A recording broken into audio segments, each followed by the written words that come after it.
starting to have a wonderful conversation today about what we are seeing in terms of Russian media manipulation and how one can get an information advantage given those challenges that we're facing. I'm honored to be here today with two excellent individuals. First one I want to go to is to Becky Farr, who has done amazing research in this area and actually translated it into action. Becky, if you could first sort of describe a little bit about who you are and what you do, and then in that context, talk about how we should be considering and framing the problem of Russian media manipulation. Yeah, thanks. Happy to. My name is Becky Farr. I run the Information Advantage business unit at 26 Technologies. That means that we try to create information advantage for all of our clients. That can be everything from collecting information, analyzing it, to also sometimes acting in the information space. I've got a background of public and private sector, I know we're going to talk about Russia expertise today. I've spent several years living and working in Russia for a division of the World Bank. I've spent about a decade in the intelligence community and started a company specifically focused on figuring out kind of what both the People's Republic of China and the Kremlin are doing in the information space. So that brings us today to kind of what do we think about Moscow? And I think, David, you're familiar and probably saw the news about the U.S. government's announcement that Russia today is actually being used as a means or a method for wielding covert influence. So that's certainly one of the sort of most breaking news about the state of the information landscape, where we're talking about not just propaganda, but actual covert influence being run through journalists or journalistic outlets. What we look at is around that propaganda layer. And so when we look at the propaganda that the Kremlin's putting out, they really like to focus on anti-US narratives. And that may seem obvious to some, but when we actually look at our data, 75% of the top propaganda events from the first half of this year criticize the US or its allies in some way. And we've got this unique data set of hundreds of Kremlin propaganda campaigns. And this is the case even when the US isn't involved in the main story. So they have managed to spin the sort of anti-US narrative, whether it's about riots in Ecuador or elections in India or EVs in China. They find the anti-US angle. And so much so, even in the case where there's an opportunity to tell potentially a good story about themselves. So take the prisoner swap from last month. They could have decided or pushed a positive, Putin is a strong negotiator, or maybe if they're feeling really kind of collaborative as a way that a bit of light in the sort of relationship. But even there, they doubled down on the anti-US narrative, calling Biden creepy.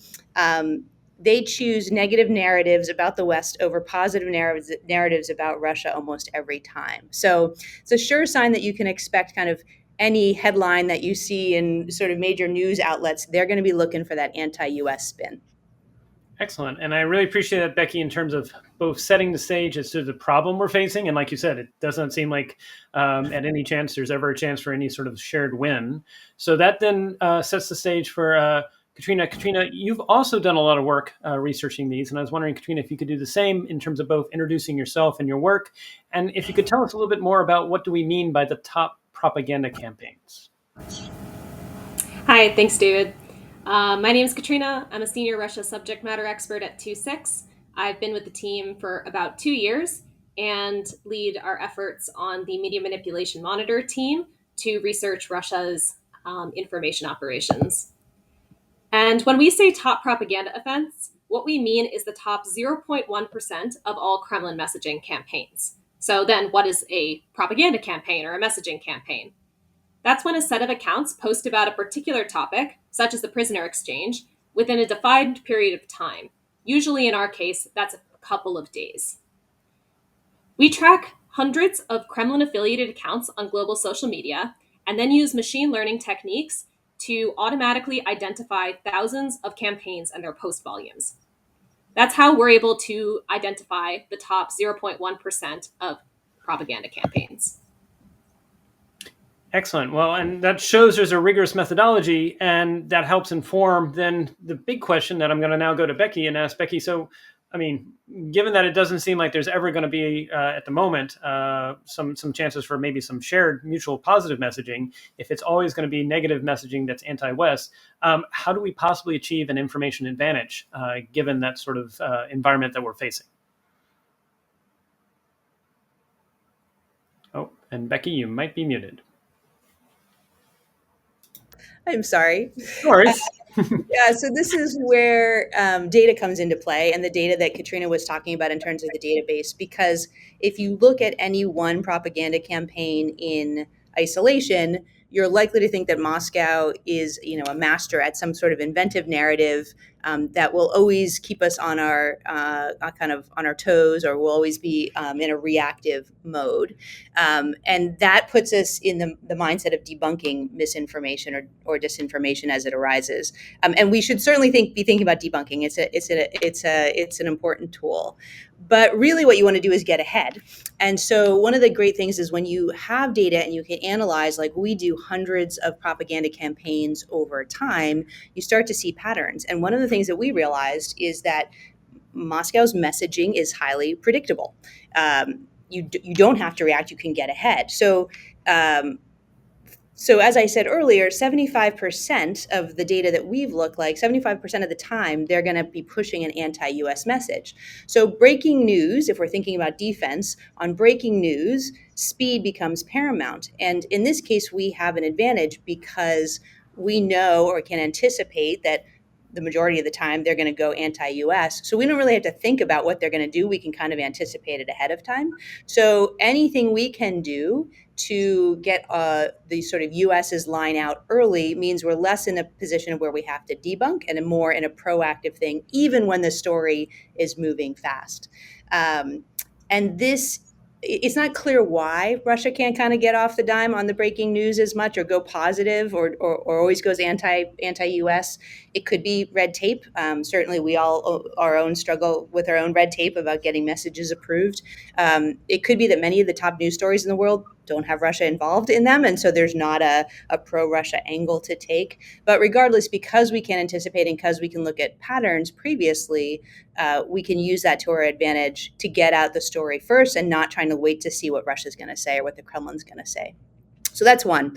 Breaking news, be fast. Two, there are cases where things are pre-planned, where Russia, or we know the Kremlin's going to come out and do a thing, meet with a person, have an event, an anniversary. And in those cases, most of the time, that's when they try to push the pro-Russia narratives. They want to tell a story that Russia is a strong country, that it's legitimate, but this is also, and that they have friends, and that they can be a friend. But this is also predictable. We know that when they have a pre-planned event, that's the narrative that they're most likely going to push.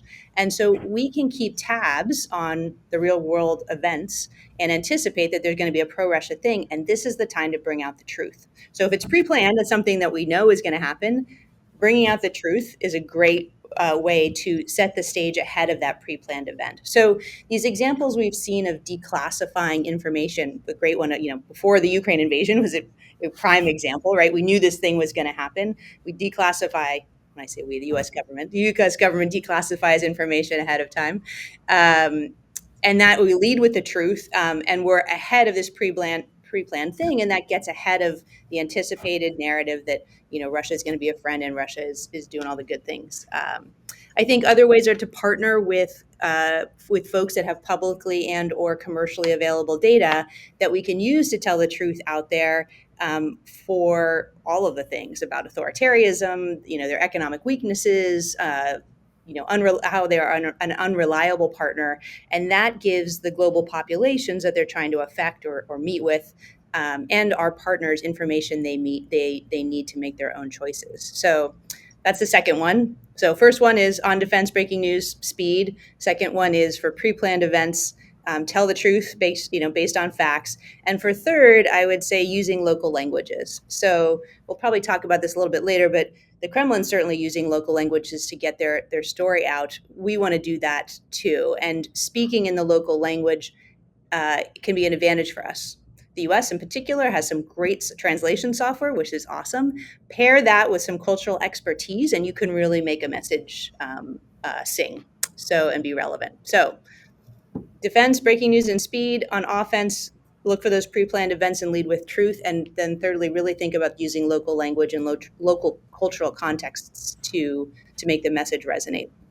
Excellent. And what I love about those 3 points that you shared, Becky, they are very action oriented. They're very sort of focusing on actually doing something to try and get ahead of the issue and recognizing that, if you just step back and let it happen to you, then you're always going to be reactionary. Those are very proactive actions. So thank you for sharing those 3 tips. That now let's actually we're going to dive into some 3 topics, and we're going to actually dive into some very specifics. I'd like to remind our live audience that if you have questions, you can ask questions via the chat. We would like to make this as interactive as possible towards the latter part of this half-hour conversation. And now it is a chance to now pivot to Katrina. And Katrina, let's talk about what we're seeing in terms of elections and what Russia may be doing. We would be very interested in what you're seeing where it relates to what media manipulation they may be doing and other activities as well. Yeah, absolutely. This has been the news a lot the past week. So to set the stage, we see an average of 400 English language posts per day about the US elections from our feed of around 150 pro-Kremlin, likely inauthentic accounts. Now, the majority of these posts favor former President Trump, which is probably not surprising. Others are neutral, anti-Ukraine, or in a few cases, they might favor Vice President Harris. The debate last week, for instance, caused the largest spike in messaging from pro-Kremlin inauthentic accounts we've seen since the first assassination attempt on former President Trump in July. That means it was an even bigger spike than we saw when President Biden dropped out of the race.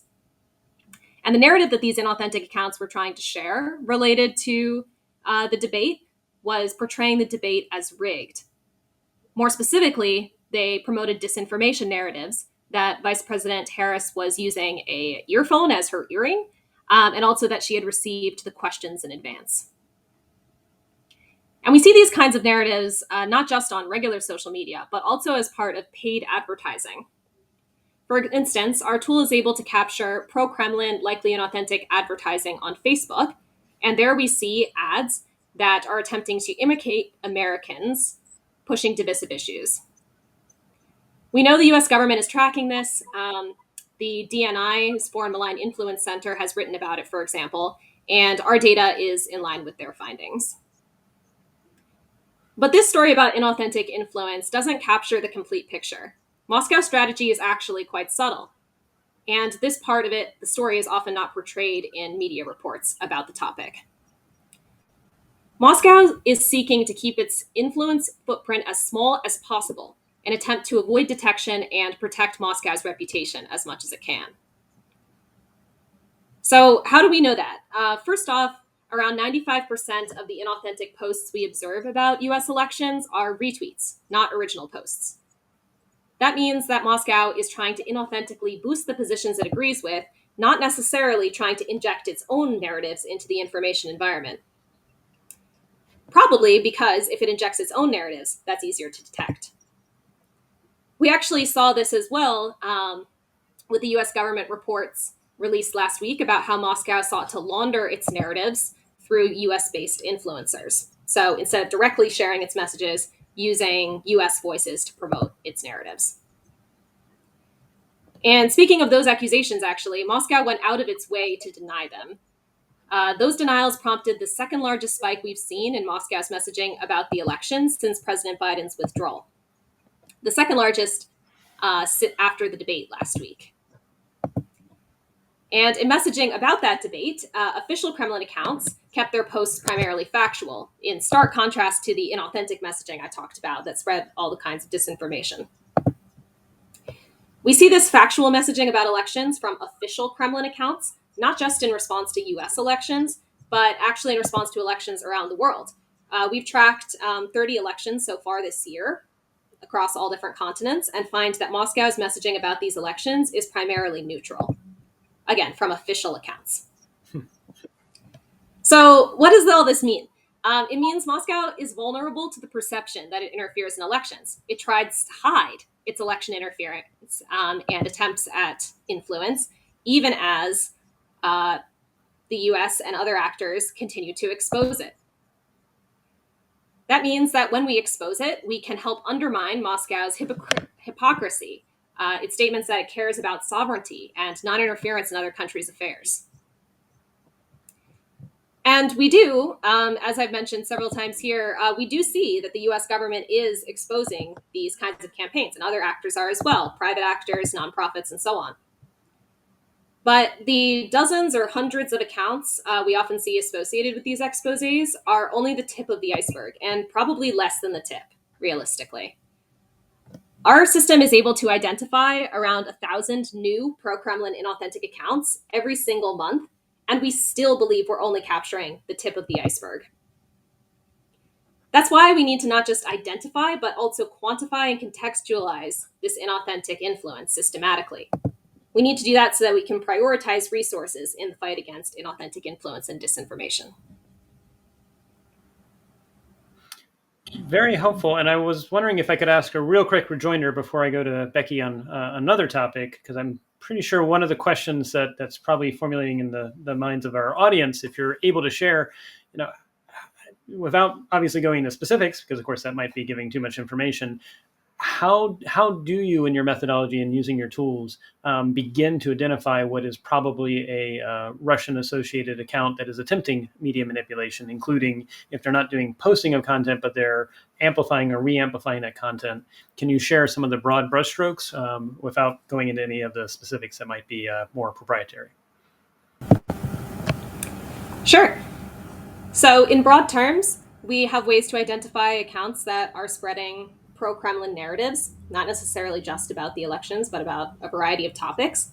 And then we have methods to filter down to look specifically for accounts that are likely inauthentic from that data set. And we use a wide variety of factors to judge inauthenticity, many of which are part of various published methodologies for identifying inauthentic influence, looking at factors like account details, the account bio, also looking at details from the posting history, whether it appears to have automated posting behavior, that kind of thing. Yeah, the thing I would add to that, David, is the other thing we're careful about is distinguishing between inauthentic and sort of attribution. So we have there's two levels to this. There's the first question of sort of very simplified or colloquial bot, not bot, inauthentic, right, not inauthentic. And then the question is, if inauthentic, how confident are we about the attribution? So we're very careful where you hear Katrina using language about Kremlin aligned or pro-Kremlin. We are not, or we're very careful before we assert if something is actually Kremlin linked. That's a whole nother level of analysis and sort of vetting. So there can be certainly cases, and we have seen where an inauthentic account may be pro-Kremlin, but there's zero evidence that it actually is run by the Kremlin or anything. It could be a citizen who feels that way, or a dozen other things. So just wanted to make sure that the community sort of continues to distinguish between those things.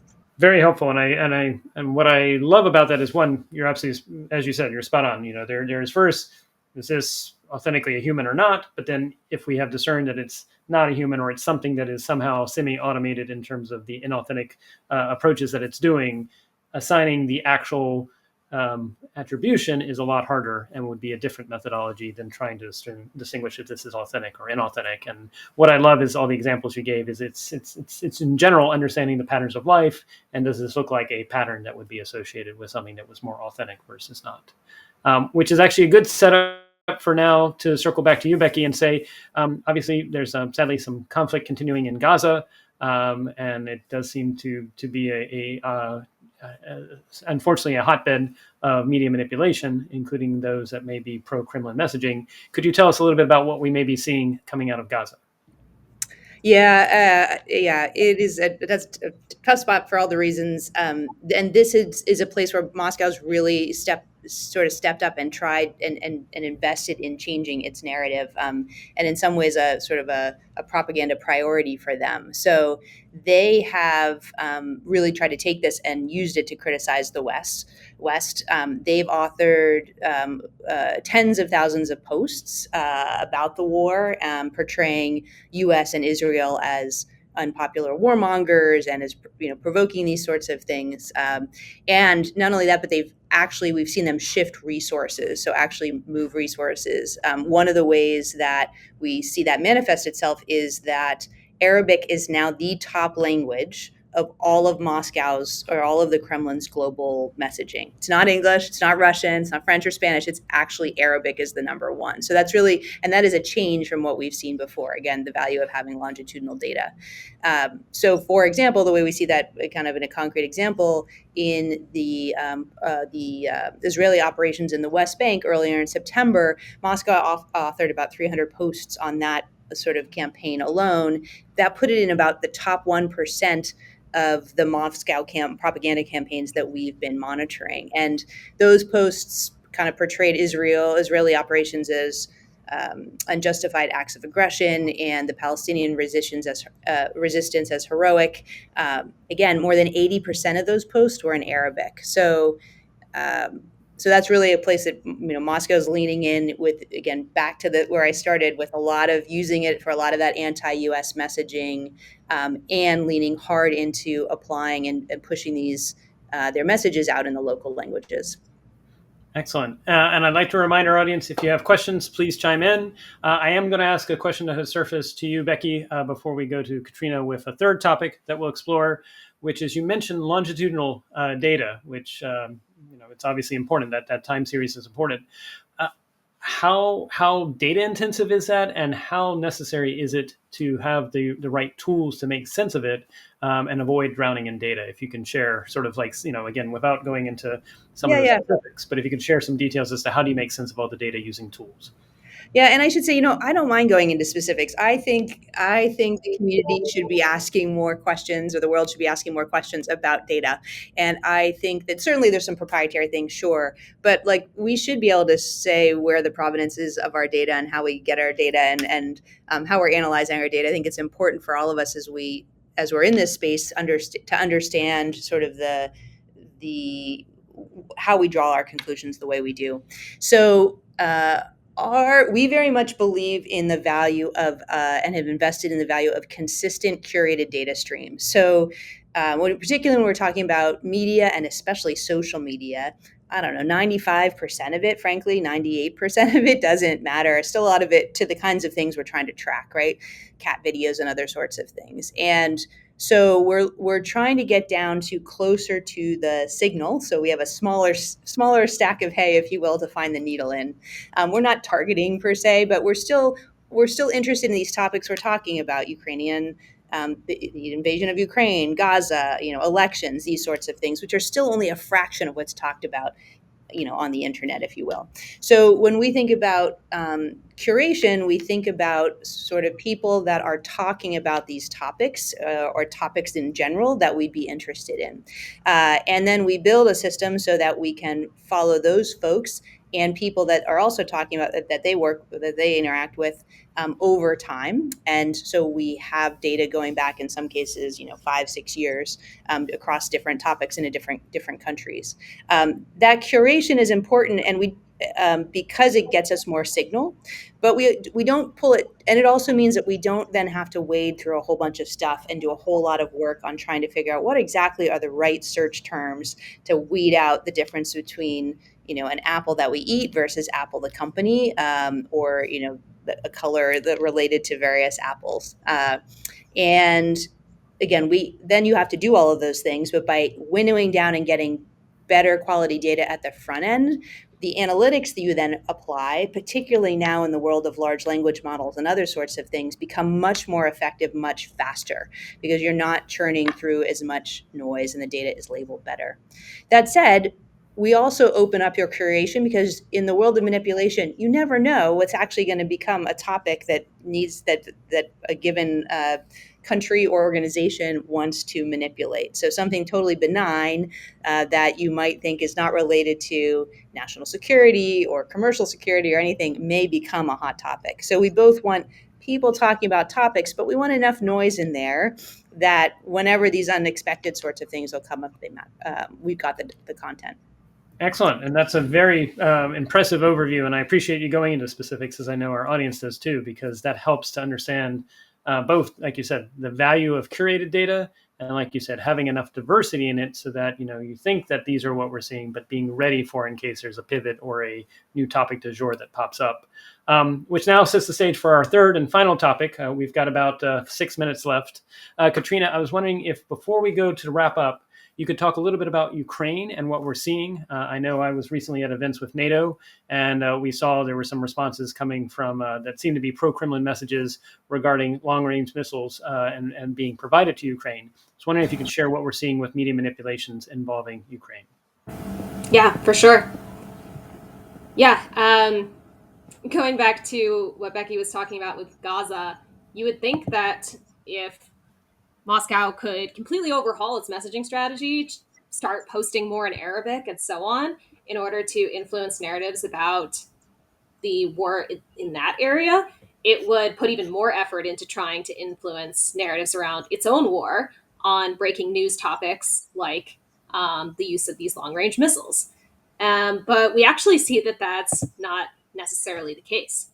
It may have been true at the beginning of the war, to be clear. At that point, Moscow was leaning into all kinds of disinformation narratives, targeting Ukraine, calling Ukrainians Nazis, accusing them of creating biological and chemical weapons, and many, many more. But you look 2 years later, more than 2 years later, and we're still seeing those exact same narratives make up the majority of Moscow's messaging for international audiences. And current events, like the one you mentioned, reports that the UK was seeking US approval to let Ukraine use long-range missiles against Russian territory. Those kinds of current events barely make a dent in those drumbeat narratives. So in that particular case, Moscow's campaign, which did exist, it was a fairly large event on our grand scheme of all different news events, so around 230 posts. And in that campaign, Moscow was trying to warn the US and London against this decision, claiming that it would provoke dire consequences. Yet, even these warnings about dire consequences were not so dire that it forced Moscow into making this story its central focus about Ukraine, even under these past couple of days. This was only 17% of all Moscow's posts about the Ukraine war during this period over the past weekend.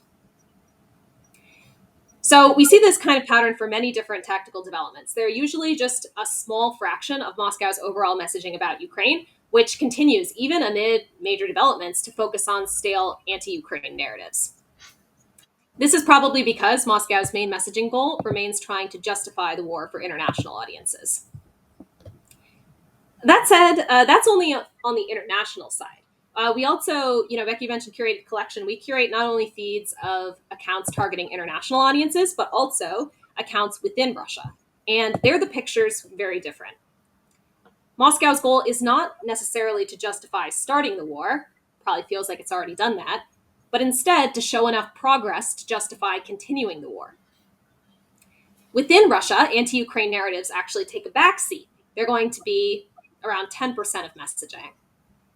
As Moscow instead leverages its domestic messaging apparatus, from television to telegram, all of which we're able to track, to reassure Russians that the war is successful.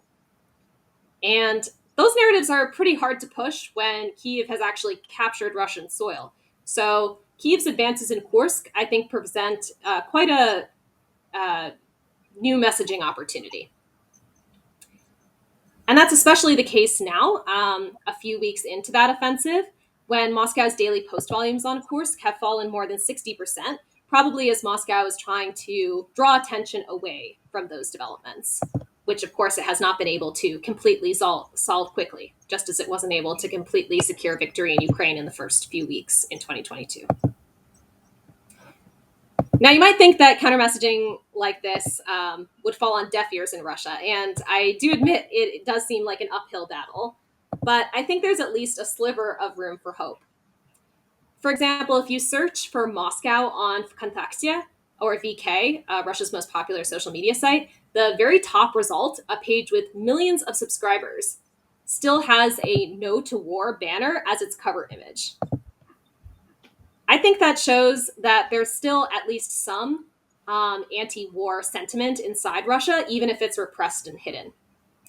And as academics studying the collapse of communism put it, in these kinds of repressed societies, revolutions often come, quote unquote, now out of never. So when people suddenly realize that they're not alone in hoping for change. So these messaging strategies, it may be a long game, but doesn't mean that we shouldn't try employing them. Excellent. And I really liked how you said, yes, like you said, it's sometimes it's almost punctuated equilibrium where there's nothing. And then the moment people realize that everybody else was thinking the same thing they were, that can be a force for change. We are now about 2 minutes to the top of the hour. So I'm going to go to the close to you, Becky. I am going to ask you a jump ball question before we go. How can people find out more? I know you've talked about this before. How important is it for folks to understand not just the narratives that are being externally pushed out by a nation state, but what they're saying to their own people, like how Katrina said, comparing what's being communicated within Russia about Ukraine versus externally. How important is that? And then how can people find out more about your work? Yeah, well, I think it's hugely important, partly because it tells you, well, for two reasons. One, it tells you a lot about what the government of a given country thinks about what it's important to its people, and they might be one of the best informed, ideally, right? Because their futures rest on understanding and reading their population. So if we're trying to understand a population, there's many ways to do that, and understanding how a government is messaging to its populations is certainly a very important part of that.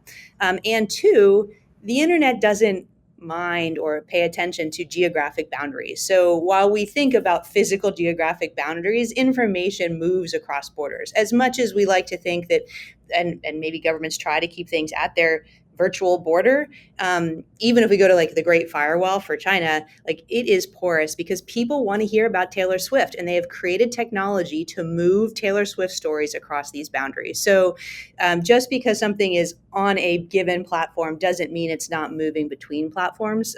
In fact, we have data that shows that it is. So for those two reasons, I think it's really important to find out more about this, and if any of the questions or you want to challenge anything we've said or add, or you've got great data sources that we can help us understand better. Certainly, I think we're going to be posting this on LinkedIn, so that's how you found us. Feel free to reach out through that. You can come in through our website through 26 Technologies. Both Katrina, I, and David are also on LinkedIn. You can track us down. And of course, we will follow up with sort of an email for those of you all that have registered. Hope that helps. Well, thank you, Becky. Thank you, Katrina.